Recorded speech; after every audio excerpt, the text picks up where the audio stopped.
नमस्कार मित्रांनो, आजच्या व्हिडिओमध्ये आपण एक अत्यंत महत्त्वाची माहिती पाहणार आहोत. जे काही अतिवृष्टी असेल, पूर परिस्थिती असेल किंवा चक्रीवादळ व जी काही गारपिटीमुळे मोठ्या प्रमाणामध्ये जुलै 2026 ते जून-जुलैमध्ये मोठ्या प्रमाणात नुकसान झालेलं होतं. त्याच अनुषंगानं त्या शेतकऱ्यांसाठी आता मोठ्या प्रमाणामध्ये त्यांना मदत देण्यासाठी जी-आर काढण्यात आलेला आहे. याच्यापूर्वी नाशिक विभागातलं आपण पाहिलेलं होतं. परंतु आता जे काही 4 विभागामध्ये 23,33,31,00,000 रुपये इतका निधी शासनानं मंजूर करण्यात आलेला आहे. ते 4 विभाग कोणते आणि त्या 4 विभागामध्ये कोणकोणते जिल्हे आहेत? तुमचा जिल्हा आहे का नाहीये? ते पाहण्यासाठी स्क्रीनवर तुम्ही पाहू शकताय.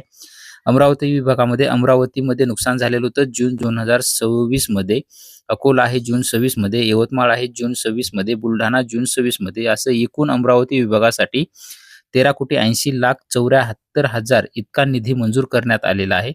त्यानंतर आहे पुणे विभाग. पुणेमध्ये पुणे आहे, सातारा आहे, अशा या दोन्हीसाठी 9,13,29,000 रुपये.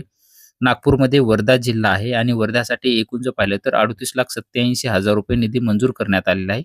आणि कोकण विभाग आहे. त्यानंतर कोकण विभागामध्ये सिंधुदुर्ग आहे.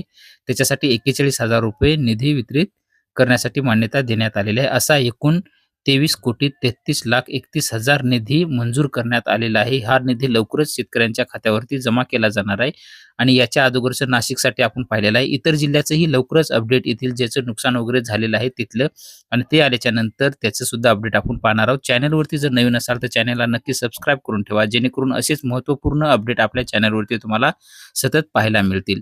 भेटूया नवीन माहितीसह नवीन व्हिडिओमध्ये. धन्यवाद.